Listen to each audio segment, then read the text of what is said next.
मुझे खबर मिला है कि जो हमारा पुराना राजभवन था, जो 1949 में राजमाता कंचन प्रभा देवी ने टर्म्स एंड कंडीशन में फ्री में ये गवर्नमेंट ऑफ इंडिया को दिया था, राजभवन को में वहां में राज्यपाल को रखने के लिए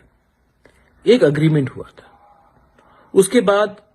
जब आईपीएफटी और बीजेपी का गवर्नमेंट आया तो बात चला कि वहां में एक महाराजा के नाम में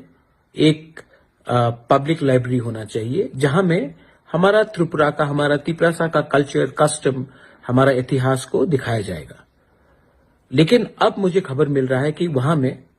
ये जो पुराना राजभवन है, वहां में बिना किसी से कंसल्ट करके,